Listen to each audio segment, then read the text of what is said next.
Distrito Federal.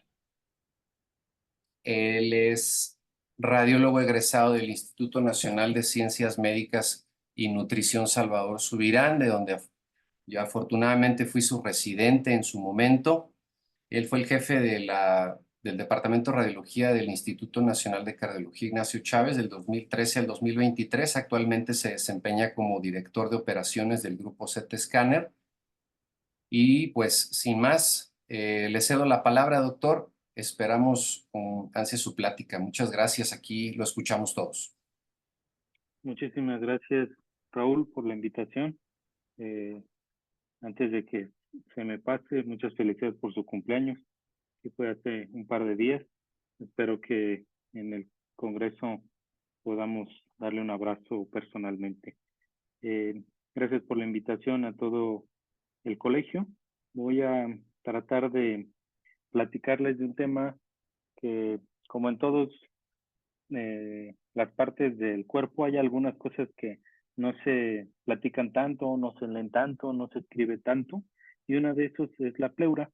Entonces, la idea de hoy es que en unos 40 minutos hagamos un repaso de toda la patología de la pleura para que ustedes la recuerden. Y tengo algunas cosas, algunos datos que me gustaría que se quedaran, que les haré hincapié para que en su momento de la práctica lo recuerden. La idea de la plática es empezar con unos casos. Sé que hay muchos residentes, entonces les pediré a los residentes que revisen estos casos. Vamos a dar uno o dos minutos para cada uno de los casos. Y en el desarrollo de la plática, si existe la posibilidad, trataré de que haya algún tipo de participación. Eh, Espero que se logre la participación y espero que las imágenes sean lo suficientemente buenas para que ustedes puedan ver cada una de las patologías. Este es el caso número 1. Voy a dejar la presentación y la diapositiva un ratito para que la vean. Si tienen oportunidad en su tableta, apuntar el número de caso y de qué se trata, para que en el desarrollo de la plática, si les toca participar, puedan hacerlo de una manera fácil. Este es el caso número 1. Ninguno de los casos les pongo datos clínicos, es simplemente para que vean la imagen y puedan identificar el hallazgo o los hallazgos. Este es el caso número 1.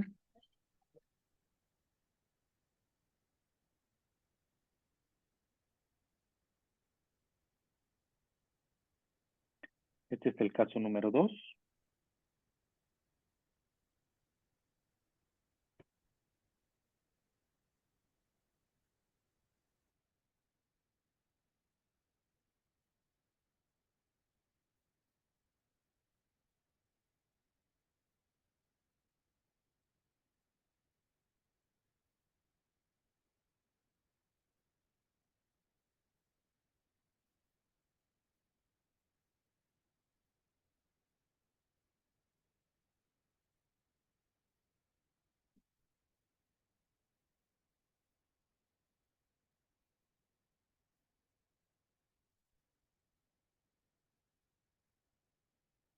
Vamos al caso número 3.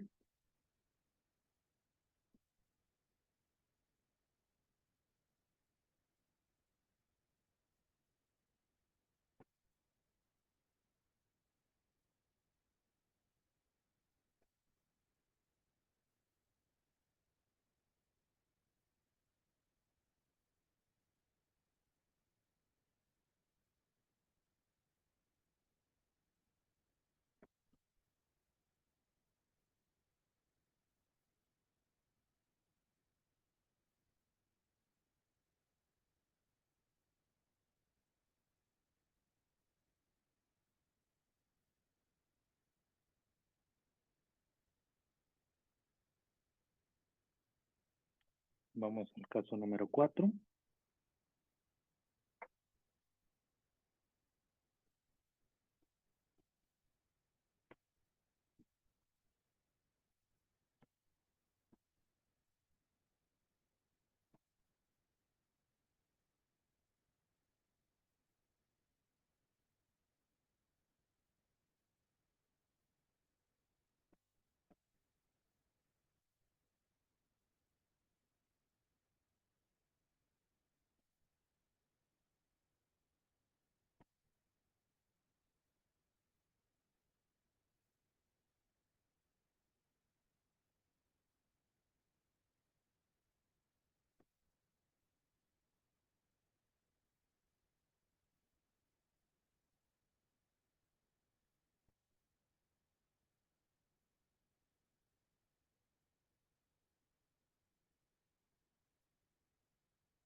Este es el caso número 5.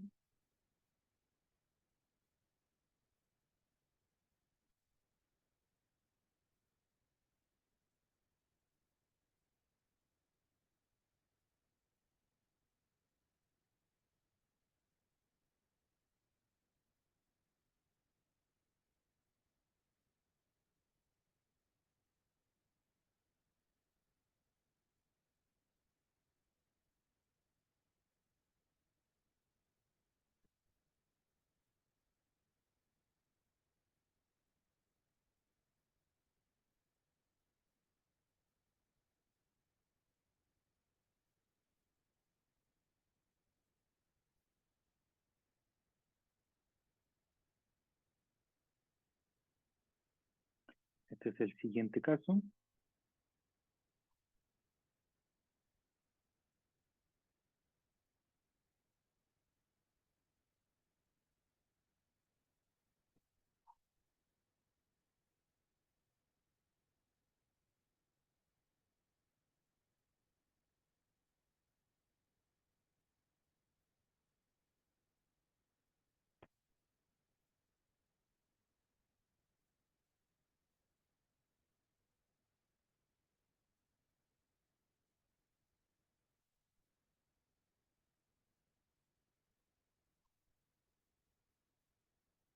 Vamos para el siguiente caso. El caso número 7.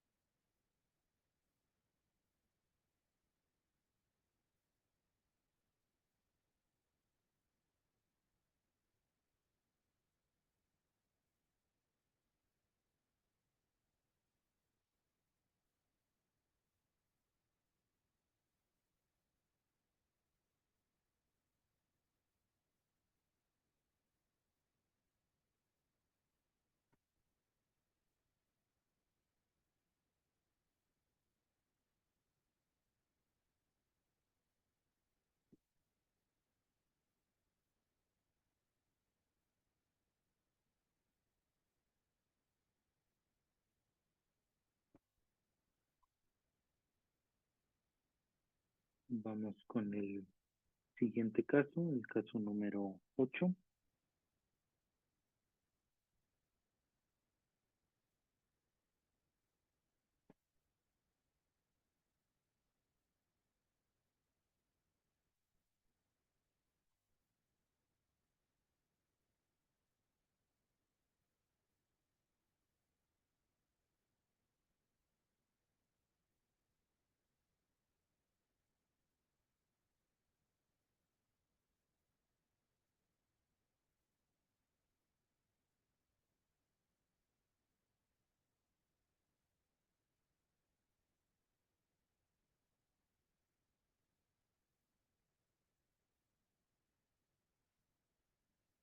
Eh, Perdón, Moni, si podemos abrir el micrófono a todos para ver si alguien tiene interés de que volvamos a ver algún caso en particular. Muy bien, listos, Solo, habilitados, doctor. por favor, si alguien quiere que volvamos a ver algún caso, para que se lo vuelva a poner, si no, seguimos.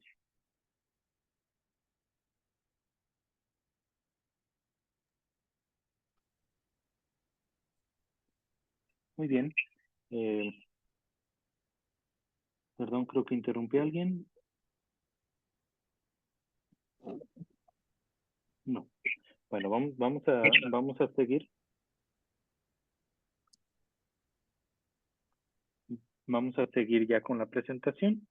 Estos son los objetivos que tengo hacia con ustedes, que juntos recordemos algunos conceptos básicos de la anatomía de la pleura, que van a ser importantes para cuando estemos enfrentándonos a un caso que tenga una patología pleural.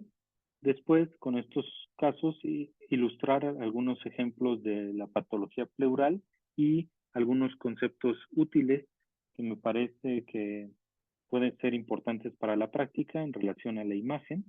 Y después, por supuesto, demostrar la utilidad de la imagen en la valoración de la pleura. Esta es la organización que tenemos. Va a haber un apartado de algo de anatomía relevante de la pleura. Después, eh, como tal, el aspecto de las patologías de la pleura, que las vamos a dividir en enfermedades que ocupan espacio, que puede ser líquido, aire, derrame pleural, neumotórax, hidroneumotórax, hemotórax y cualquier otra cosa. Después los engrosamientos pleurales, que está dividido en dos grandes grupos, la enfermedad pleural asociada a asbesto y como tal la asbestosis. Ahí es importante aclarar que no toda la enfermedad pleural asociada al asbesto es en realidad asbestosis. Ahí creo que hay un punto importante de aprendizaje en el día de hoy. Y el otro gran grupo son los tumores pleurales. ¿Qué quiero que sepan ustedes? Y que creo que es muy importante recordarlo, creo que todos ustedes lo deben de saber, que la pleura tenemos una capa visceral y una capa parietal. Hay algunos recesos pleurales, que es el costo diafragmático, el costo medial, el frénico medial y el vértebro medial. Pero una cosa relevante que quiero que se queden hoy, que la pleura hay que describirla, y es un error que yo veo comúnmente en los reportes, que se describe la pleura en relación a los segmentos pulmonares. Y eso no es del todo correcto. La pleura es mejor describirla en su relación anatómica. Entonces, tenemos la pleura que está hacia las porciones superiores, se describe como pleura cervical. La que está en contacto eh, con los arcos costales se denomina pleura costal. La pleura que está en la parte inferior se describe como pleura diafragmática, y la pleura que está en contacto con el mediastino se llama pleura mediastinal. Entonces, cuando hay alguna lesión hacia la pleura mediastinal, se describe así: hacia la pleura mediastinal. Si está en la parte inferior, hacia la pleura diafragmática. Si está hacia los costados o en relación con las costillas, pleura costal. Y si está superior, pleura cervical. Hay algunos otros que cuando quieren describir a la pleura, la describen por su aspecto superior, su aspecto inferior, su aspecto medial, su aspecto lateral. Entonces, un concepto que quiero trasladarles es que traten de no usar la nomenclatura pulmonar en la patología pleural. Son dos aspectos anatómicos diferentes, entonces no hay que confundirlos. Entonces, de manera de recordatorio, la pleura superior, pleura cervical; la pleura que está pegada al mediastino, pleura mediastinal; la pleura inferior es la pleura diafragmática; y toda la pleura que está en contacto con los arcos costales sería la pleura eh, costal. Esto es otro aspecto interesante que hay que recordar en la irrigación. La pleura tiene una irrigación diferente y distinta hacia la pleura parietal y hacia la pleura visceral. Eso es igual distinto en la parte venosa. Esto es trascendente en la búsqueda de ciertas patologías que se lo voy a decir en unos minutos, pero es importante que lo recuerden. La pleura parietal está irrigada por arterias sistémicas, ramas de la arteria torácica, intercostales y frénicas, y la pleura visceral tiene una irrigación pulmonar por las arterias bronquiales y las arterias pulmonares. Este es un esquema que ya todos conocen, los que hacen intervenciones lo tienen siempre muy claro, pero es importante recordar que las pleuras tienen también cerca de ellas la grasa extrapleural, tienen afasia y tienen ya como tal después a los músculos intercostales. Vamos a ir empezando a desarrollar las patologías, y la primera que voy a hablar es una muy sencilla, que es el derrame pleural. Es la acumulación de líquido en el espacio pleural, que puede ser producida por cuando existe una sobreproducción de líquido o cuando hay una alteración en la reabsorción de líquido, y se dividen básicamente en trasudados y exudados. No es tan fácil por los métodos de imagen hacer esta distinción, aunque hay algunos datos que nos ayudan a pensar más en trasudados que en exudados. Y la otra cosa que hay que tener en cuenta y que es muy, muy relevante en el derrame pleural es tratar de diferenciar si es solo líquido, si puede tener pilotórax, si puede tener componente hemático, o si puede ser un derrame que ya está con infección. Se van a dar cuenta que la patología pleural algo tiene de aporte la radiografía de tórax todavía, y esto es algo que se pregunta mucho en los exámenes, del consejo, la cantidad de líquido necesaria para que se pueda ver, y esto se los dejo, es algo que seguramente en algún momento lo van a ver en alguna pregunta, y es algo que hay que recordar. Eh, Esto también sirve para recordar que cuando se ve el derrame pleural en la radiografía póster anterior, en realidad ya es un líquido considerable, de entre 200 a 500 mililitros. Los datos seguramente todos ustedes los conocen: borramiento de los ángulos, líquido en las fisuras, el signo del menisco, y grandes volúmenes de derrame pleural van a generar una desviación del mediastino. Recuerden, el derrame pleural va a empujar al mediastino. Esto es bastante importante. Hay que tratar de diferenciar un derrame pleural común y corriente a un empiema. Y creo yo la forma más fácil de distinguirlo es utilizando contraste y viendo si existe realce o no. Otra de las cosas que sirve mucho es cuando está en una localización completamente eh, diferente a la localización habitual por estar en un lugar como la Tierra y que hay gravedad y que el líquido se tiene que ir hacia la porción inferior y posterior. Cuando ustedes vean un líquido que no está en esa localización, tienen que pensar que puede generar, que puede ser no solo un derrame, sino que puede ya tener algún tipo de complicación. Cuando se observan septaciones que pueden ser muy obvias, que se ven mucho más con el realce, con el contraste, y cuando está asociado a consolidaciones o ha tenido el paciente una infección reciente, es también un dato que nos debe hacer pensar que es más allá que un derrame y se está complicando con un empiema. Aquí el ultrasonido juega un papel bastante importante, y creo que es importante que sobre todo un grupo de residentes, la gente joven, eh, abra un poco la posibilidad de entender que en el tórax el ultrasonido puede tener una importancia.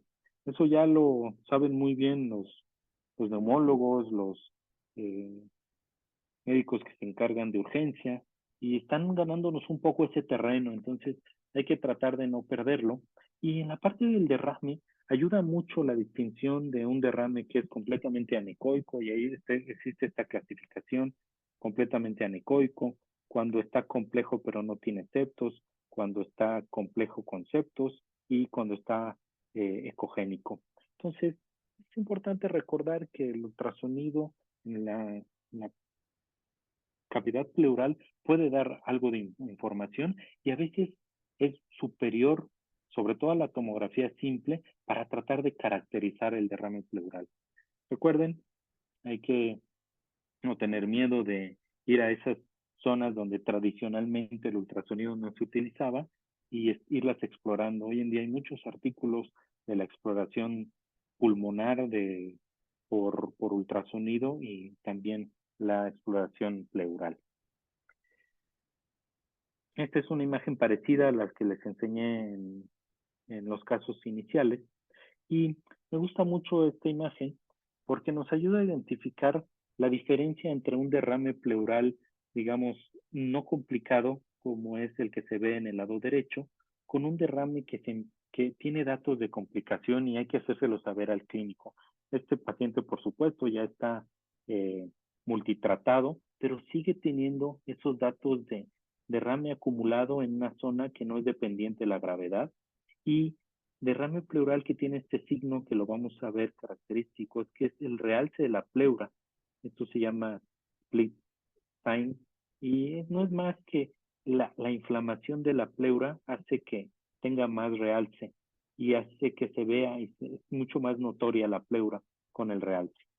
Es un signo muy importante. Aquí se ve claramente cómo la pleura realza de una manera mucho más evidente de lo que sucede en el otro lado. Este es un dato de que ese derrame pleural se está complicando. Adicionalmente a ello, hay algunas burbujas de aire en su interior. Entonces, el realce de la pleura como tal los debe alertar a que están viendo algo más allá que un simple derrame y es un dato de empiema. Otra cosa que es importante tener en cuenta es tratar de distinguir entre un empiema, que es básicamente una colección de líquido que tiene ya un proceso infeccioso en la cavidad pleural, contra un absceso pulmonar. ¿Por qué? Es tan importante porque uno se trata eminentemente con antibióticos, que es el absceso pulmonar, y el empiema se tiene que hacer un drenaje percutáneo, un drenaje quirúrgico. Si uno no hace bien la distinción, puede generar una, una afectación en el tratamiento de los pacientes. Y aquí les puedo decir que desde mi óptica, la forma entre el empiema y el absceso es muy útil para diferenciar y casi siempre el absceso suele tener una forma mucho más redondeada que se suele ver en cualquiera de los cortes sagital, coronal o axial. Eh, Suele adoptar una morfología mucho más redondeada que el empiema, que por la morfología de la pleura suele ser una forma mucho más lentiforme. Entonces, cuando ustedes vean una colección de líquido con una forma más redondeada, piensen más que esto va a relacionarse más con un absceso pulmonar que con un derrame pleural complicado en una empiema. La forma redondeada es muy útil para hacer la diferencia entre empiema y absceso. Este es uno de los casos que les ponía al inicio. Esto es algo muy raro. Yo creo que no lo han visto, o si lo han visto han sido casos muy, muy pequeños. Cuando hay empiemas que no se pueden tratar y que se siguen formando, uno de los últimos tratamientos que se hace es esta toracotomía. Es similar a lo que se hace en el abdomen, se deja abierta la cavidad y se hacen lavados con esa cavidad. Todo lo que se ve aquí son tipos de eh, ahí se me fue el nombre, de gasas eh, que están llenas de antibióticos y de ahí se trata de instilar el antibiótico para tratar de hacer el tratamiento. Es casi un último tratamiento hacia los empiemas. Es importante reconocerlos a tiempo para no llegar a esta consecuencia. Imagínense tener abierto la cavidad pleural para tener un empaquetamiento de gasas y compresas para poder hacer un drenaje de ese proceso infeccioso y tratar de generarle ahí un tratamiento antibiótico local. Esta es una cirugía que van a ver muy poco, pero que seguramente alguna vez pueden llegar a verla y tienen que reconocerla. Toracotomía de Clagett es el nombre de esta cirugía. Otro de los puntos que quiero que recuerden y que lo tengan muy presente en su práctica es esta distinción de si el derrame pleural es maligno. Y cuando se enfrentan con este derrame pleural, tratar de entender de dónde puede ser el origen.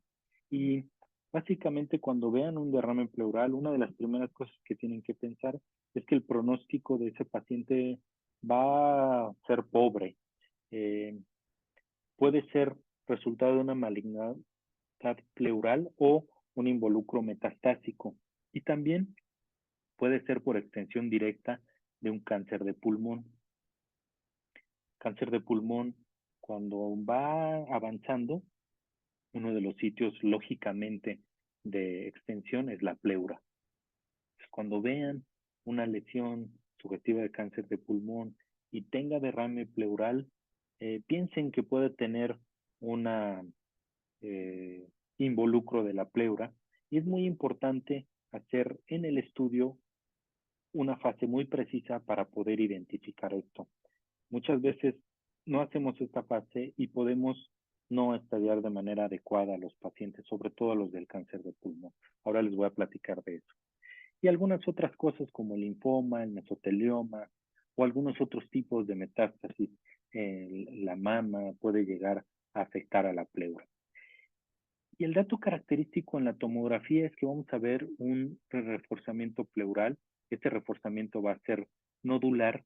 Y esto es algo que quiero que se acuerden y que lo recuerden mucho en su práctica.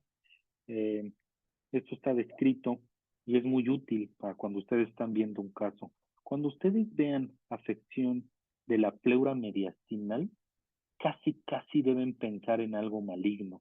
La pleura mediastinal se enferma más de patología maligna que de patología benigna. Entonces, un involucro de la pleura mediastinal es bastante sugestivo de una patología maligna. Y por supuesto, ver si hay algún otro sitio, ya sea del primario o metastásico en el pulmón, en hueso, en hígado, etcétera. Este es un claro ejemplo de un paciente con cáncer de mama que tuvo metástasis pleurales. Y vean cómo los nódulos son muy fáciles de distinguir, pero cuando ustedes vean afección de la pleura mediastinal, piensen en la primera opción en algo maligno. Me repito, la pleura mediastinal se enferma más de patología maligna que de patología benigna. De nuevo, algunos nódulos que realzan de manera difusa, pero cuando ustedes vean afección de la pleura mediastinal, recuerden que la pleura mediastinal tiene más probabilidad de enfermarse de algo maligno que de algo benigno. Y este es el otro concepto que me parece que es, si ustedes recuerdan esto de la clase, de la charla de hoy, yo me voy a sentir muy satisfecho. Porque aquí ustedes se pueden ayudar mucho en los diagnósticos si recuerdan esto, que tiene que ver con la anatomía que les dije al principio. Cuando ustedes quieran estudiar la pleura, sobre todo cuando quieran valorar nódulos malignos, no hagan fases muy tempranas, porque las fases muy tempranas, como lo ven en esta diapositiva, suelen ser mucho más difíciles de evaluar los nódulos y pueden ni siquiera verse. Entonces, la pleura la debemos estudiar con adquisiciones tardías, 50, 60 segundos de la inyección del medio de contraste. Las adquisiciones tempranas no nos sirven. Entonces, si el paciente le están sospechando que tiene una patología pleural o están una patología pleural maligna, o están estudiando al paciente por algo pleural, o ustedes detectan una tumoración pulmonar y van a hacer el protocolo, no olviden este punto. Pueden estudiar el pulmón en una fase arterial, por ejemplo, si quieren hacer un estudio para tromboembolia pulmonar o un estudio de la aorta. Pero adicionalmente no olviden que la pleura, por su forma de irrigarse, tiene una mucho mayor realce en la adquisición tardía y los nódulos van a ser mucho más evidentes para ustedes. Entonces, si ustedes se quedan con esta adquisición de una fase arterial muy temprana, híjole, van a tener que ser muy buenos para ver esto y se les puede escapar, pero no necesitan ser tan buenos solo si saben un detalle básico de la irrigación, pero un detalle básico de cómo adquirir el estudio. Si lo hacen en esa fase tardía, va a ser mucho más elocuente el hallazgo y va a ser mucho más fácil para usted verlo. Entonces, si yo pudiera agarrar todo de lo que vamos a ver el día de hoy, este sería una de las cosas más importantes. La pleura se estudia que en una adquisición tardía. Y el otro punto que me gustaría que no se les olvide es que cuando vean afección de la pleura mediastinal, traten de descartar que esa afección vaya a ser maligna. Pasando al siguiente tema del neumotórax, es básicamente lo mismo que el derrame, solo que ahora tiene aire en la cavidad pleural. De manera tradicional se utiliza mucho la radiografía de tórax todavía, es un muy buen método para el diagnóstico. Si en algún momento tienen la posibilidad de tener a un paciente con sospecha de neumotórax y tienen que hacerle radiografía, no se olviden que la radiografía en expiración ayuda mucho a identificar el neumotórax, mucho más que la de la radiografía en inspiración. Entonces, recuerden eso, pues puede ayudar a hacer más fácil el diagnóstico. El neumotórax se divide en espontáneos, que son pacientes menores de 35 años, secundariamente espontáneos, que son en mayores de 45 años, o iatrogénicos traumáticos. Y ahí hay de todo, desde el que iba en el taxi a una fiesta y hay un accidente en el coche y ya no puede bailar porque tiene un neumotórax, a alguien que se pelea y le entierran el fierro, o alguna fractura costal que genera un neumotórax. Y en los espontáneos es frecuente en gente joven, delgada y muy alta que puedan tener bulas subpleurales y esa se rompa y genere ese neumotórax. Aquí lo que hay que ver es la línea pleural. Muy importante que recuerden que no se van a ver vasos en la periferia, va a verse radiolúcido. El pulmón, si hay demasiado aire, se puede colapsar y va a desviar el mediastino. Y se puede encontrar también enfisema subcutáneo. Este era otro de los casos que habíamos visto, que era un ejemplo de neumotórax. En esta zona de la parte inferior no hay trama vascular y hacia arriba, aquí hice un zoom mayor, se alcanza a ver la pleura y en esta área no hay estructuras vasculares visibles. Entonces, cuando ustedes no vean la línea pleural, se nota claramente aquí. Cuando ustedes no vean trama vascular periférico, es un punto para tener en cuenta. Y también esto es algo bastante importante que se hace en los hospitales. Hay un profundo abuso de la radiografía portátil. Hay pacientes, la radiografía portátil debería estar destinado verdaderamente como en el paciente que no pueda moverse, que no pueda ir a una sala de rayos X.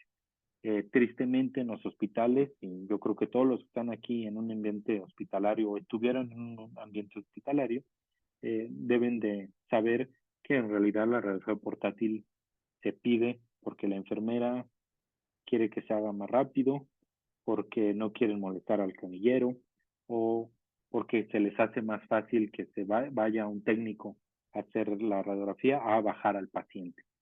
Pero tienen que recordar que la utilidad de la radiografía portátil es muy limitada y que además por la forma en la que se acomoda el aire, también por el lugar donde vivimos y que hay gravedad, hace que la radiografía portátil sea mucho más difícil ver neumotórax. Y hay que recordar esto para tratar de buscar dónde puede ser el neumotórax y simplemente podemos ver una mayor radiolucencia del pulmón que tenga el neumotórax y no ver claramente los signos descritos en la póstero anterior. Un signo muy importante es el signo del surco profundo, el signo del doble diafragma, incremento de la nitidez del mediastino adyacente al diafragma o de los bordes cardíacos. Se ve mucho más nítido esa parte y la depresión del hemidiafragma de ese mismo lado. Muy fácil para que lo recuerden, cuando nosotros estamos de pie y tomamos una radiografía en la sala de rayos X y el paciente está en una posición erecta, el aire suele irse hacia la parte superior. Y es por eso que es mucho más fácil verlo, mucho más fácil identificar una línea pleural si estamos viendo hacia la parte superior, porque esto va a estar con aire y este va a ser el pulmón colapsado. Les decía yo que en la expiración ayuda mucho porque si hacemos expiración todavía se colapsa más el pulmón, entonces puede ser más evidente el neumotórax. Cuando el paciente está acostado, en realidad el aire se va hacia la parte anterior y se va a la parte anterior, entonces en realidad ya no va a haber una distinción, va a estar todo el pulmón y solo en la parte anterior va a estar el aire. Y el aire se puede acumular hasta la porción más inferior, que es lo que da el signo del surco profundo, que este es el ejemplo. Este es una radiografía que si uno no tiene cuidado, puede pasarse desapercibido el neumotórax. Entonces recuerden, no vamos a identificar tan claramente esa línea pleural y cuando ustedes vean que ese aire se va hasta la parte más inferior, tienen que sospechar de neumotórax. Se hace mucho más clara esta parte de la radiografía, que es la base por la presencia del aire. Entonces, Recuerden, neumotórax en las radiografías portátiles es mucho más difícil de ver. Este es otro ejemplo que solamente se ve una radiolucencia del pulmón del lado derecho comparada con la contralateral. Neumotórax en radiografía póstero anterior, hay que tener mucho cuidado y pueden ser hallazgos tan sutiles como este. Digo, este es mucho más sencillo, está colapsado todo el pulmón, hay claramente una radiolucidez en toda la parte del pulmón del lado derecho, de la cavidad pleural del lado derecho, y el signo del surco profundo, y este es el signo de la mayor nitidez. Entonces, radiografías portátiles, hay que tener mucho cuidado, se pueden escapar los neumotórax, y si clínicamente hay sospecha de neumotórax, es mejor hacer otros métodos como la tomografía. Esto es algo que yo hacía mucho en la práctica hospitalaria y que ayuda mucho, y además es muy sencillo hacerlo. Hay ya calculadoras en internet, y esta es la que yo uso, pero hay una fórmula muy clara que se puede utilizar sin tener como tal en el internet, y es básicamente para poder identificar el porcentaje de neumotórax. Es algo que clínicamente es muy importante porque depende del porcentaje si al paciente hay que tratarlo, si se va a reabsorber solo el neumotórax o si se tiene que hacer algún tipo de tratamiento. Les aconsejo que lo hagan, y es básicamente diseñado para radiografía de tórax póstero anterior.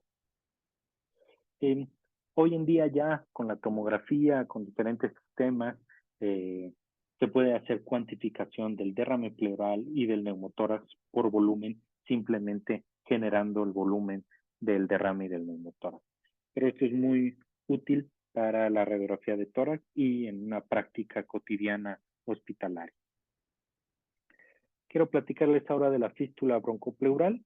Es algo que cuando uno encuentra uno de estos casos, realmente el paciente la pasa muy mal porque es una comunicación entre el árbol bronquial y el espacio pleural. Como pueden darse cuenta, esto puede generar una alteración clínica muy grave porque está pasando lo del árbol bronquial hacia el espacio pleural. Entonces empiezan a llenar de aire, de secreción, y eso se contamina y se infecta, y es verdaderamente un grave problema. Y suele ser por mucho la causa más frecuente de la posquirúrgica, y básicamente se divide entre si es una fístula central o es periférica. Este es otro de los ejemplos de los casos que les puse. Y aquí se alcanza a identificar, y eso es lo que uno tiene que tratar de ver, la zona en donde está la dehiscencia del árbol bronquial y la cavidad que se genera posterior a ello. Es una fístula, es una comunicación que hay del bronquio hacia la cavidad pleural, y en algunos de los casos que yo he visto puede irse. Ya ven que el cuerpo trata de tratar muchos de los procesos infecciosos y los abscesos, y la parte infecciosa no es la excepción en la pleura, y trata de salir por donde pueda. Entonces yo he visto fístulas broncopleurales que no solo se quedan en la pleura, sino se van más allá de los tejidos blandos y salen hasta la piel. Entonces el paciente siente que cada vez que respira va a tener salida de aire por un orificio en la piel. Entonces es muy dramático esto, y la primera causa es quirúrgica. Por eso es que las neumonectomías completas tienen un alto riesgo de generar estas fístulas. Vamos a pasar ahora a los tumores, y vamos a empezar con el que es benigno. Yo los casos que he visto de este tumor fibroso solitario de la pleura, casi todos son muy parecidos. Son pacientes asintomáticos que llegan a una radiografía de check-up, en el trabajo les pidieron un estudio y se ve una lesión grande. La gran mayoría van a ser benignos, ocupa más o menos el 5% de los tumores de la pleura, van a ser en gente entre la sexta y la séptima década de la vida. No suele tener ningún tipo de asociación con asbesto, y suelen originarse el 80% de la pleura visceral, y suelen tener predilección por las zonas medias y las partes basales del tórax. Suele ser, como tiene un crecimiento lento, pueden crecer verdaderamente mucho sin dar síntomas. Va a ser una masa pleural, obviamente, puede estar lobulada, no suele tener calcio y por su naturaleza benigna no suele tener ni destrucción costal ni derrame pleural. En la tomografía va a ser una lesión con atenuación de tejidos blandos, suele tener un realce homogéneo y a veces puede verse el pedículo de donde está creciendo este tumor solitario fibroso de la pleura. En resonancia por el componente de fibrosis suele ser hipointenso tanto en T1 como T2. Así suele ser la clásica imagen. Cuando uno ve esto, lo primero que piensa es que el paciente tiene muchos síntomas.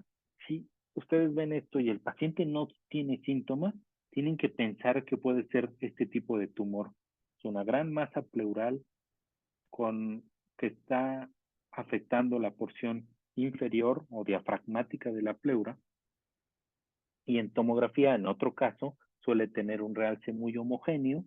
Es una masa que casi siempre la van a encontrar hacia los lóbulos, hacia la parte inferior, la pleura diafragmática. Y en algunas ocasiones puede tener un realce no tan homogéneo, pero suelen ser más hacia la porción inferior, un realce bastante homogéneo en toda su porción del tumor, pueden llegar a ser muy grandes y característicamente el paciente no va a tener muchos síntomas. Está, en la gran mayoría de los casos que yo he visto, son asintomáticos. Muy diferente al mesotelioma. El mesotelioma es el tumor primario más frecuente de la pleura. Tiene una fuerte asociación con asbesto, con la exposición a asbesto, y hasta el 80% van a encontrar esta exposición. Es importante recordar que puede haber una exposición no tan reciente. No hay que preguntarle qué hiciste o en qué trabajó el paciente hace un año, hace dos, sino hay que tratar de identificar con muchos años atrás, porque tiene una latencia muy grande, hasta 40 años de la exposición. Suelen tener un pronóstico bastante pobre, suelen ser pacientes con una clínica muy clara de disnea y dolor pleural y suelen acompañarse de derrame pleural. Tristemente, un buen porcentaje de los pacientes van a tener enfermedad metastásica al momento de que se hace el estudio. Son localmente muy agresivos. En estudios de autopsia, el 55% de los pacientes con mesotelioma ya van a tener metástasis extratorácicas al hígado, al vasto, tiroides o cerebral. Y estos son los tres tipos histológicos, siendo el más frecuente el epitelial. En la radiografía vamos a ver una opacidad pleural. Esto es bastante frecuente tanto en la tomografía como en la radiografía. El pulmón del lado que está afectado por el mesotelioma pareciera que está encajonado. Es tan fuerte el tumor que no deja que el pulmón se expanda. Entonces el pulmón pareciera que está totalmente cerrado, se ve pequeño, tiene una restricción hacia el movimiento pulmonar y suele acompañarse de destrucción costal y de las porciones óseas. En la tomografía va a tener atenuación de densidad de tejidos blandos, suele ser nodular, se suele diseminar hacia muchas porciones de la pleura y las fisuras, tiene calcificaciones hasta el 20% y son placas calcificadas que están relacionadas al asbesto. Puede haber invasión directa hacia la pared, diafragma, mediastino. Se puede diseminar hacia la pleura contralateral, hacia el peritoneo y, como lo veíamos en estos trabajos con autopsia, hay metástasis a pulmón, a hígado, a riñones y adrenales. Hay que tener mucho cuidado con las biopsias en los mesoteliomas, porque la biopsia puede generar un tracto de diseminación en el sitio donde se está generando la biopsia. Hoy con las nuevas tecnologías también para hacer biopsias, esto ya es algo que se ve menos, pero hay que tener cuidado con el mesotelioma al momento de hacer la biopsia. Y en ese sentido, el PET-CT suele ser una herramienta bastante importante para el mesotelioma, porque nos ayuda a diferenciar entre una patología pleural benigna contra una maligna, simplemente midiendo el sub. Cuando el sub está superior a 2.2, la posibilidad de maligno es mucho más frecuente y con una sensibilidad bastante alta, muy cercana al 100%. Así es como se ve el mesotelioma en patología en la pieza macroscópica.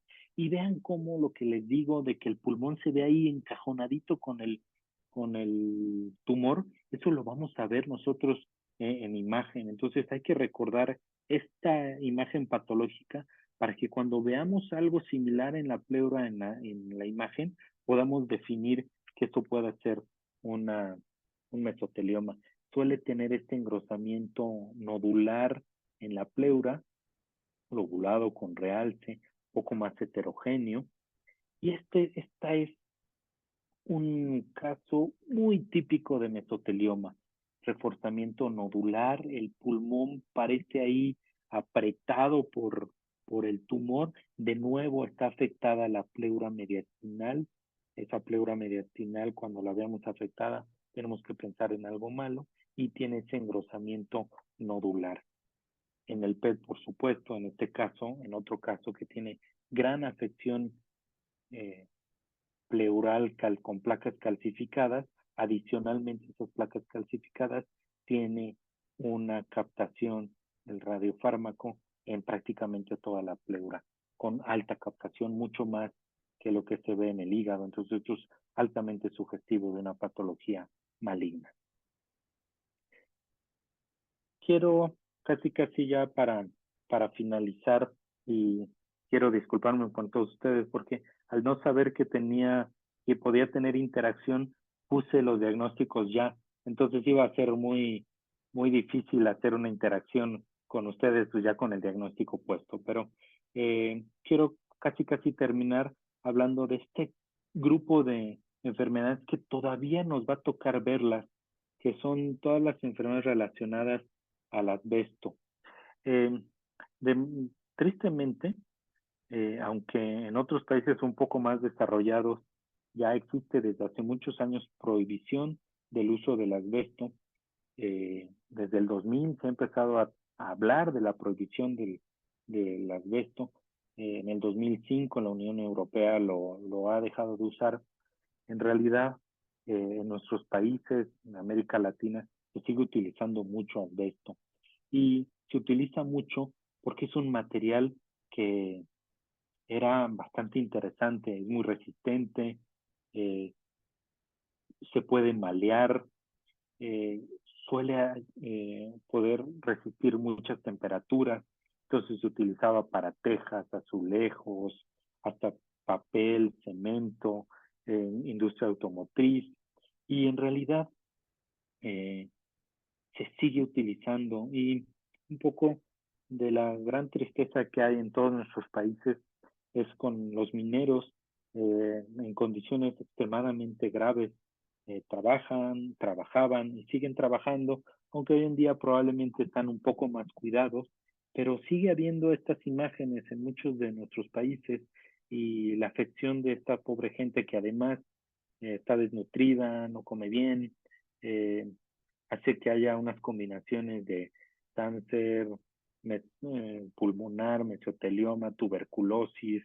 Entonces, hay que tener mucho cuidado en estos lugares donde todavía haya grupos mineros, porque esta patología podemos verla. Hace algún tiempo yo hice algún análisis de cómo íbamos nosotros en, en la prohibición y pues se siguen eh, los diputados siguen diciendo que hay que hablar de esto y sigue pasando el tiempo y no hay una prohibición total del asbesto.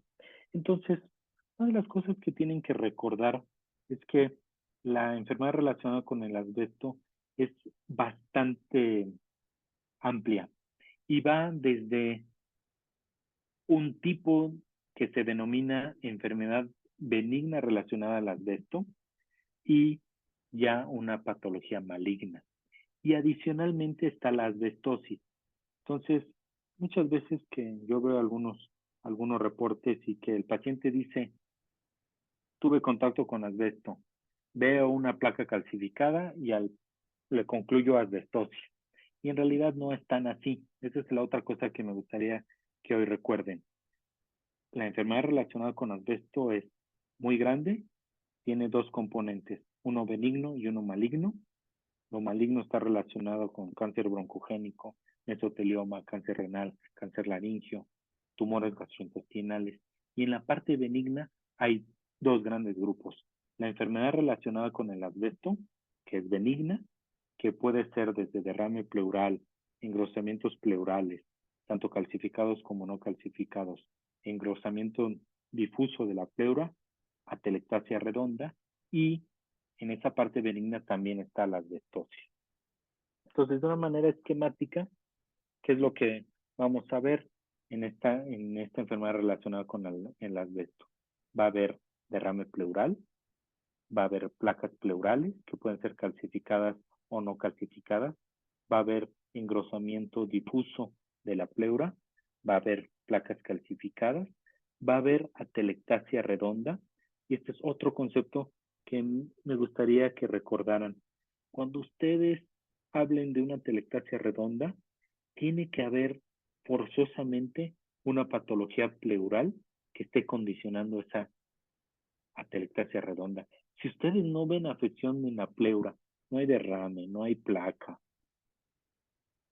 no hay un nódulo pleural, aunque vean la atelectasia con una morfología un poco redondeada, muy probablemente no va a ser una atelectasia redonda, porque fisiopatológicamente la atelectasia redonda requiere una patología pleural como sustrato fisiopatológico. Va a haber esto que se describe como placas pleurales peludas y la enfermedad como tal, que es la asbestosis, que es una afección intersticial en el contexto de una relación con el asbesto. Entonces les voy a platicar un poco de eso. Entonces, la placa pleural es la manifestación más frecuente relacionada con asbesto. Puede igual tener mucha latencia, se suele ver más en hombres, pueden llegar a ser asintomáticos y son estas fibras pleurales que son arrastradas hacia la pleura por linfáticos. Son más frecuentes en la porción inferior, va a respetar mucho los ápices y los ángulos costofrénicos, pueden estar calcificadas y la modalidad de elección es la tomografía. Les recuerdo esa parte de las placas peludas y es así como se suele ver una patología pleural en la radiografía. Este era otro de los casos.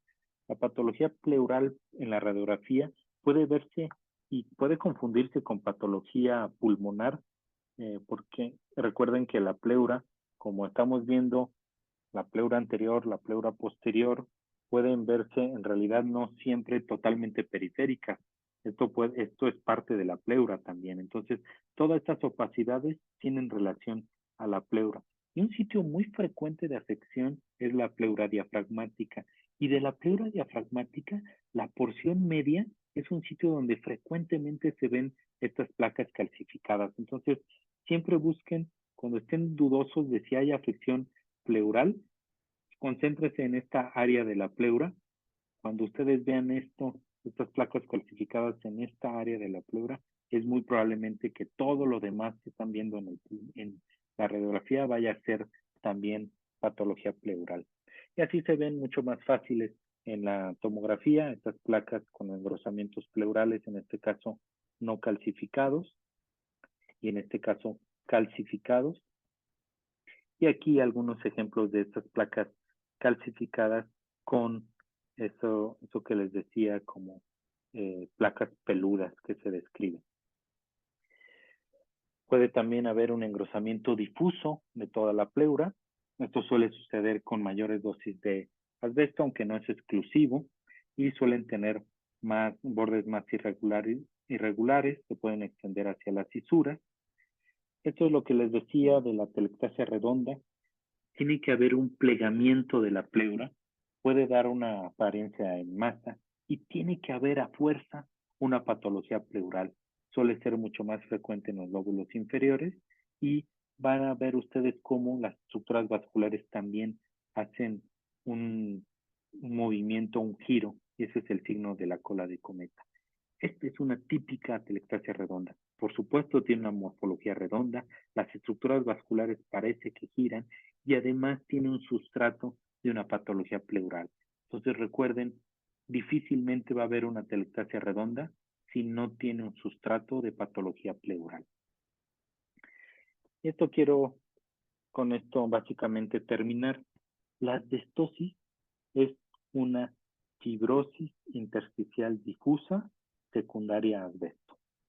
Entonces, es una afección intersticial en el contexto de una exposición al asbesto. Suelen estos pacientes tener adicionalmente el factor del tabaquismo. Es mucho más frecuente en los lóbulos inferiores, tiene una distribución subpleural, y ya en etapas mucho más avanzadas puede afectar los lóbulos superiores. Puede verse con panal de abeja hasta en el 20% de los casos. Va a haber un patrón reticular, se puede asociar con placas calcificadas y no calcificadas, y la parte importante que deben de recordar es que va a haber una afección intersticial, va a haber opacidades intralobulillares, centrilobulillares, líneas subpleurales. En algunas ocasiones está descrito que se puede hacer adquisiciones en supino y prono para tratar de descartar que simplemente sea engrosamiento intersticial por posición, y puede llegar a tener panal de abeja. Entonces, este es un ejemplo de esa afección intersticial en el contexto de pacientes con placas pleurales y con exposición al asbesto. Entonces, en la asbestosis vamos a tener una patología intersticial con engrosamiento de los septos interlobulillares, intralobulillares, asociado a engrosamientos pleurales que pueden ser calcificados o no, que se suelen extender hacia las fisuras. Entonces, va a haber una afección pleural, pero hay una afección pulmonar intersticial también. Ahí es cuando uno puede denominarle como asbestosis. Con esto termino nada más recapitulando los casos que vimos. Un caso de neumotórax, recordar que la radiografía en expiración puede ser una aliada muy importante para el diagnóstico, tener mucho cuidado con las radiografías en portátiles, el empiema, la distinción entre el derrame pleural normal sin ningún tipo de complicación y un derrame pleural loculado con realce y en una posición completamente diferente a la que debería tener por la gravedad. La patología pleural con placas pleurales calcificadas es un sitio muy frecuente. Esta zona de la pleura diafragmática medial es muy frecuente el hallazgo en este sitio de las placas pleurales. Mesotelioma, afección nodular que encajona al pulmón, da la impresión de que el pulmón no se puede expandir, y de morfología nodular. Aquí nos vamos a recordar que cuando está afectada la pleura mediastinal hay que pensar en que la patología es maligna. El tumor fibroso solitario de la pleura suele ser más frecuente en los lóbulos inferiores, es una masa homogénea, no suele tener calcificaciones y el paciente suele estar asintomático. Otro caso de asbestosis, placas pleurales en pacientes que tienen la exposición al asbesto y que va a haber afección intersticial y que pueden llegar a tener panal de abeja. El caso número 7 era lo que les decía de las fístulas broncopleurales, muy frecuentes posquirúrgicas. Hay que tratar de ver esa comunicación y, como les digo, pueden irse no solo broncopleurales, sino broncopleurales cutáneas. La cirugía que les comenté, en estos casos de empiemas que no logran tratarse, es como la última medida que se puede hacer. Van a ver algún caso, toracotomía de Clagett. Y quiero terminar diciéndoles que espero que hayan recordado que estamos en la patología pleural. Es una de los sitios en la imagen que el radiólogo puede aportar muchísima información. La tomografía computada es por mucho el método de elección. Me gustaría que recuerden que si quieren ver la pleura, sobre todo para buscar nódulos, y sobre todo si quieren ver que son nódulos malignos, recuerden que la adquisición tiene que ser en una fase tardía, 50 a 60 segundos. Y el PET-CT es una herramienta muy importante para el mesotelioma.